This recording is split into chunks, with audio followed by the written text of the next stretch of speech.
nanti jadi Eli dari kata il asalnya, il. Makanya malaikat-malaikat tuh ujungnya ada yang il. Masih ingat Jibril, dengan Mikail, Israfil, itu menunjukkan utusan-utusan Tuhan yang diutus untuk tugas-tugas yang terkait dengan hamba-hamba Allah Subhanahu wa taala atau makhluk-makhluk dalam konteks urusan kehidupan. Ya, sebelum kembali kepada Allah. Nanti ada maknanya nanti di kajian tauhid kalau Anda di Mira bergabung, saya turunkan di bab-bab itu. Il itu menunjuk kepada Allah. Di bahasa Arabnya Allah. Ya. Isra. Ya, seperti ini. Ini yang bahasa Arab, Asra Yusri. Tapi kalau kita ambil turunan ke sebelumnya, jadi ke seperti ini, Isra, ya. Itu artinya hamba. Abdun. Karena semua Nabi, Rasul, itu puncak tertinggi pujiannya dari Allah itu ketika menjadi hamba. Anda bayangkan, dan itu setara teman-teman sekalian dengan semua hamba-hamba Allah disebut dengan ibad. Setara yang dimaksudkan dalam konteks diksi ya. Diksi artinya Allah membangun kesetaraan dalam konsep penghambaan kepada Allah, bahkan dalam beribadah. Makanya Nabi pun senabi-nabi tetap sholat. Rasul tetap sholat. Jadi kalau ada orang sekarang bukan Nabi, bukan Rasul, tiba-tiba kemudian nggak sholat, itu ada yang salah. Ya. Walaupun kita datang dia udah pakai jubah, pakai peci, pakai apa, terus datang gitu kan, Pak Yai tolong saya ini begini, udah azan Allahu Akbar. Tapi Yainya diam aja gitu kan. Anda tanya, udah azan kok nggak sholat dulu Pak Yai? Wah, kalau Pak Yai itu fisiknya di sini, rohnya sedang sholat. Ada masih belajar. Nah itu kata Kiai Hasim konslet. Dia punya kitab Kiai Hasim, kayak Hadratus Syekh, kayak Haji Muhammad Hashim bin Asy'ari punya kitab yang kedua dari 19 kitab namanya Risalah Ahlus Sunnah wal Jamaah. Disebut dengan aliran Abahyun, datang tahun 1333 Hijrah, itu ke Jawa. Aliran demikian. Hati-hati teman-teman ya. Kenapa nyambung ke situ ya? Balik sini ya. Teman-teman sekalian. Ya balik ke sini, Isra itu abdun, hamba. Makanya Nabi Muhammad ketika diisrakan disebut dengan hamba, subhanalladzi asra bi 'abdihi. Ya, dan banyak nanti turunan hamba-hamba itu disebutkan dalam Al-Qur'an, baik Al-Yaqub ya, menyebut Yakub, kemudian Ayub dan turunan-turunannya. Ya, ni'mal abdu innahu awwab. Kan ni'mal abdu. Ini kembali kepada hamba. Di hamba itu abdun itu seakar senapas dengan Israil itu Allah. Jadi sebetulnya ketika disebutkan Israil itu mengandung arti Abdullah. Hamba Allah yang taat. Dan Nabi pernah menyampaikan ni'mal abdu Abdullah. Ya, ma yaqumul lail. Nikmatnya seorang hamba adalah Abdullah, hamba terbaik sepanjang dia bisa bangun malam. Dan Israil ini adalah ya di antara hamba yang sering menengadah di waktu malam. Makanya ada hadis Nabi menyampaikan demikian, dan itu nanti turun ayat tahajud di antaranya ya, yang Quran surah 17 ayat 79 sampai dengan 81. Jadi asalnya makna Israil itu makna positif. Ya, menunjuk kepada hamba Allah yang sangat taat, itu Nabi Yakub. Jadi saking taatnya kepada Allah, patuh, menerima qadar, mengikuti tuntunan, maka mustahil bergulat dengan Tuhan, apalagi menang. Jadi agak sulit diterima kalau Tuhan di smackdown sama Yakub itu kan sampai dengan kalah. Jadi persoalan di sini, ya. Nah, maka kita kembalikan ke sini. Ini narasi Al-Qur'an itu menghadirkan Nabi dengan segala keistimewaan dan kehormatannya. Nanti Anda bisa bandingkan lah, Anda bisa baca keterangan kalau ada yang menyebutkan misalnya, mohon maaf sekali, Nabi Daud seperti ini, Nabi Nuh, Nabi Lut bisa selingkuh, Nabi Nuh bisa begini, itu hal-hal yang kemudian diluruskan oleh Al-Qur'an dengan menampilkan segala kehormatannya. Termasuk Yakub yang nanti kemudian disebut dengan Israil, anak-anaknya. Yang tadi itu 12 ini, karena 12 itu banyak, dengan keturunan ke bawahnya disebut Bani, mengisyaratkan bahwa dengan dari nama Bani ini akan melahirkan keturunan-keturunan ke bawahnya yang memberikan pengaruh dalam kehidupan dunia. Ya kan? Maka diikatlah ini kepada bapaknya ke atas, ya kan? Yaitu Yakub, yaitu Israil, maka disatukan kata Bani dengan Israil menjadi Bani Israil. Seperti ini. Ya. Maka narasi ini akan terbawa Bani Israil, dan Bani Israil ini nanti akan menurunkan banyak hal. Awalnya ini baik, ya, kalimat ini baik, tapi tidak menjamin perilaku keseluruhannya, ya kan? Karena nanti lingkungan akan mempengaruhi. Fabawahu yuhawidani aw yunasirani aw yumajjisani. Ini akan mempengaruhi bagaimana nanti mereka akan bersikap, ya. Karena itu yang disoal oleh Al-Qur'an nanti sikapnya, bukan orangnya. Sepakat dengan Ustaz Felix tadi, silahkan cek dalam Al-Qur'an. Ya, bahkan banyak sekali orang-orang yang bermasalah di Quran bukan orang yang disebutkan. Ya, Anda pemirsa kalau kenal Firaun, dan saya akan tanya Anda kenal di mana, itu coba silahkan cek. Firaun kan nggak pernah disebutkan namanya. Sefiraun-Firaunnya, itu saya sering katakan, sefiraun-Firaunnya gitu. Ya, ngaku Tuhan, ana rabbukumul a'la, gitu kan? Itu nggak pernah disebut namanya. Abu Lahab, ya kan? Ya, bahkan nanti ada Abu Jahal, kan? Turunannya yang sampai kepada kita dalam hadis-hadis Nabi sallallahu alaihi wasallam, itu disebutkan oleh Al-Qur'an itu inisialnya. Ya, karena memang yang bermasalah bukan namanya. Ya, bukan orang dalam arti zatnya, ini kan, dalam arti namanya, etnisnya, enggak, kita nggak nyoal etnis kok. Ya, jadi kalau ada yang mengatakan antisemit, bukan, ini bukan itu yang disoal, perilaku. Makanya ketika Nabi Musa dan Harun alaihi wassalam diperintahkan datang kepada Firaun untuk berdakwah, ya kan?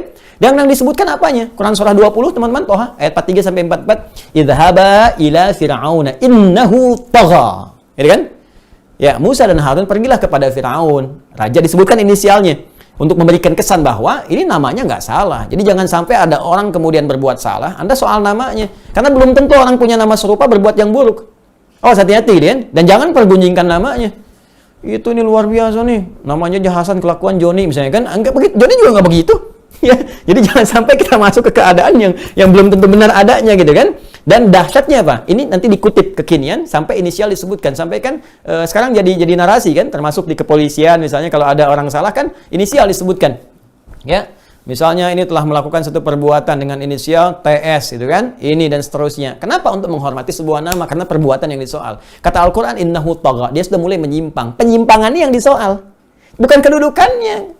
Ya, silahkan Anda menjadi raja, silahkan jadi pemimpin, silahkan jadi pejabat, silahkan jadi konglomerat. Tapi ketika itu sudah membahayakan orang lain, datanglah kemudian agama untuk memberikan pencerahan supaya dikembalikan pada kebaikan. Makanya di Islam itu yang jadi direktur tetap jadi direktur, raja tetap raja, presiden presiden, pejabat tetap pejabat. Jadi berislam itu tidak menurunkan status keduniaan, tapi mengangkat. Persepsi ini yang harus dibawa, kan? Dan indahnya faqula lahu qawlan layyinan la'allahu yatadzakkara aw yakhsha. Katakan dengan lembut, dengan baik. Mungkin dengan kelembutan itu mulai sadar dan memperbaiki keadaan dirinya. Nah, ini saya mau tunjukkan bagaimana narasi Al-Quran dibangun untuk membentuk kata Israel. Dan Bani Israel ini turunan yang diharapkan ketika disebutkan kalimat Bani Israel itu Allah ingin luruskan dengan kata-kata terhormat gitu loh. Anda itu keturunan orang soleh, Anda itu keturunan hamba Allah, Anda terjaga dengan kemuliaan dari segi turunan-turunan ke atasnya. Jangan berbuat seperti ini. Makanya ketika muncul turunan kata Bani Israel pertama kali Al-Baqarah ayat 40 kan kalau kita begini ya berarti sebelah sini paling kanan kan di pertengahan ya Bani Israel dzkuru ni'mati allati an'amtu 'alaihim ya ni'mati allati an'amtu 'alaikum wa aufu bi 'ahdi ufi bi 'ahdikum wa iyaya farhabun. Hai Bani Israel, anak keturunan Israel, Yakub yang saleh, yang bermunajat kepadaku, yang sering bangun malam, yang sering bertawakal kepadaku. Kalian ini keturunan yang baik-baik, kenapa jadi begini? Ya, penuhi komitmen kalian kepada saya. Kita kan sudah berkomitmen, sudah diangkat bahkan satu gunung supaya kalian benar-benar, ya kan? Dan ketahuilah suatu saat akan pulang. Apa nggak malu? Jangankan denganku, ketemu kakek moyangmu Yakub. Apa kamu akan begini? Nggak malu, kata Allah tuh. Ya, jadi nggak usah jauh-jauh lu pikirkan dengan aku deh. Yang kamu kadang-kadang sering mengingkari janji. Kalau kamu ketemu dengan Israel nih, bapak moyangmu, apa kamu bangga membawa nama Israel? Sementara perilaku kamu nggak begitu gitu. Ini ya, mudah-mudahan sampailah ke sana. Jadi ini pesan yang dibangunnya itu ini ya. Kemudian ada nanti lagi kan di ayat 47-nya kan, ya Bani Israil dzkuru ni'mati allati an'amtu 'alaikum wa anni faddaltukum 'alal 'alamin. Ingat ya Ustaz Felix, kalimatnya anni bukan inni. Ya. Kan ya? Anni bukan inni. Itu beda. Ya. Anni dengan inni apa bedanya? Kalau kita belajar ilmu nahwu, kalau inni pakai kasrah ya, inni itu artinya akan berkelanjutan. Tidak hanya saat itu saja, maka akan terus unggul sampai berkelanjutan. Tapi kalau anni pada saat itu, ya, dan tidak menjamin setelahnya. Jadi saat itu diberikan keistimewaan, keunggulan, diantaranya apa? Ada yang sifatnya kenikmatan dalam konteks pangan, di ayat 57 itu kan, Al-Baqarah 57, paling kiri sebelah bawah, wa dhallalna 'alaikumul ghamama wa anzalna 'alaikumul manna wassalwa. Pengen makan madu tinggal ada, jalan dinaungi. Keistimewaan, karena nabi-nabinya di atas istimewa, karena nabi sering berdoa kan, kalau berdoa kan terkabul. Ya, tapi kadang-kadang didoakan tapi nggak mau ngambil doanya, itu yang jadi masalah. Jadi kemudian merusak gitu. Nah, ini teman-teman sekalian, saya ingin turunkan narasi dari sini. Nah, ketika berbuat salah inilah kemudian ini mau diperbaiki oleh Allah supaya jangan berkelanjutan sehingga merusak nama baik Yakub. Ya, dengan nama tadi. Maka diutuslah nabi-nabi. Di antara nabi yang paling fenomenal yang sampai mengeluarkan mereka dari ya mohon maaf kekejaman Firaun ya dan turunannya setelah periode Yusuf selesai kan di Mesir. Mesir itu nanti turunan Ustadz Felix dari turunan apa namanya anak Nabi Nuh. Pernah dengar nasabnya? Ham, Ustadz. Betul. Ya, itu kalau ngambil ke Afrika. Tapi sebetulnya nanti ada dari Sam juga. Ya, jadi kalau kita ngambilkan Nuh, nah ini sampai habis tuh ini ya. Spidolnya bismillah. Ya Allah, semoga Allah ampuni admin tuh yang belum ngisi. Ini Nuh. Ini dia, Nuh alaihissalam. Kan punya 4 orang anak kan?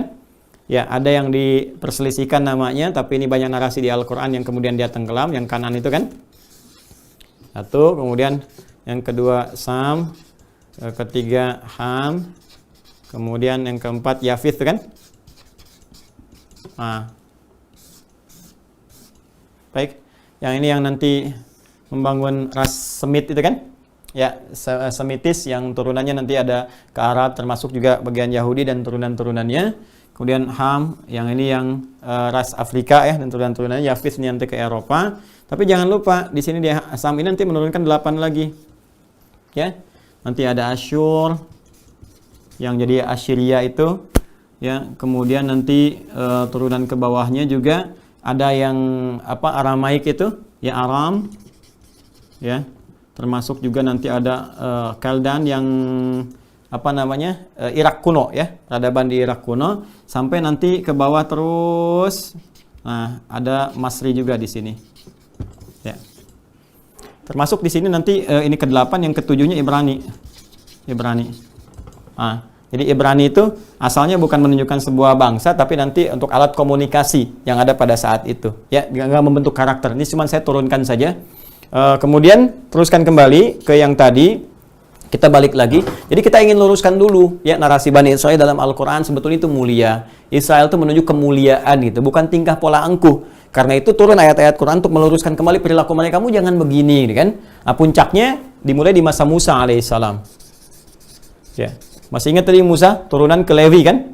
Levi kan anak yang ketiganya dari Nabi Yakub alaihissalam, dari anaknya Laya gitu kan, yang turun yang kita turunkan tadi. Rabin, Siman, Levi. Kemudian turun Musa alaihissalam.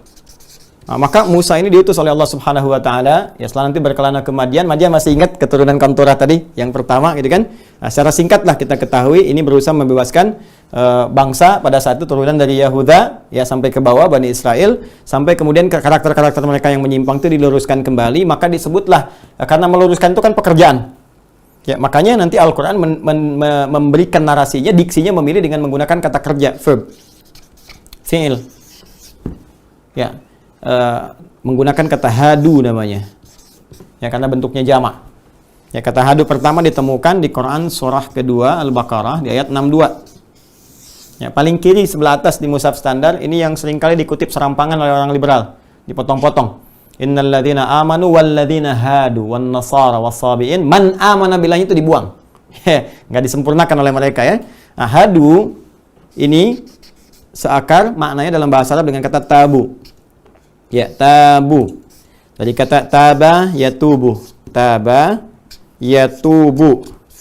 Ya, kalau ngajinya lewat YouTube, maka mereka tasrifnya taba yatubu YouTuban. Pas baka Facebookan. Tapi kalau kita ngaji tafsir beneran, taba yatubu artinya tobat kembali. Bukan cuma kembali ya, tapi kembali ke jalan yang benar. Ke jalan yang lurus. Kembali ke jalan yang benar. Hak, kebenaran mutlak. Dia ada kembali ke asal, disebut ada yang udu. Kemudian id. Idul Fitr, kembali kepada asal kita, asal makan dari kata futur atau fitrah di Quran surah 30 ayat ke-30-nya ya. Fa aqim wajhaka lid-dini hanifa fitratallahi allati fataran nasa 'alaiha. Itu id. Ya, kan kita diingatkan akan pulang. Kenapa mesti kembali ke fitrah? Karena akan kita pulang dengan fitrah itu kepada Allah. Karena itu tempat kembali kepada Allah disebut ma'ad namanya. Ya, Allah tidak mengingkari janjinya, disebut dengan mi'ad. Quran surah 3 ayat 9, innallaha la yukhliful mi'ad. Itu kan?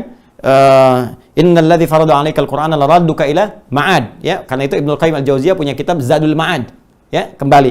Nah, itu kembali. Kalau kembali pulang dalam konteks umum itu raja'a, ya, dengan tahapan, pulang dengan tahapan. Innalillahi wa inna ilaihi raji'un, kan Quran surah kedua ayat 156. Makanya ketika ada yang meninggal, kita katakan misalnya innalillahi wa inna ilaihi raji'un. Kenapa dikatakan raji'un? Karena dia pulang dengan tahapan-tahapan, dari meninggal ke alam barzah dulu, dihisab dan sebagainya. Tapi kalau kita ingin katakan kembali ke jalan yang benar, tuntunan yang hak, itu menggunakan kata taba. Ya, karena itu Allah menerima orang-orang yang mau kembali, disebut dengan tawwab, sifat Allah itu. Tawwab. Ya. Nah, orang-orang yang ingin mendapatkan taubat dari Allah Subhanahu wa taala, mendekat kepada Allah itu disifati juga dengan ini dalam bentuk jamak, tawabin. Ya, innallaha yuhibbut tawabin wa yuhibbul mutatahhirin. Itu kan itu di Quran surah kedua misalnya,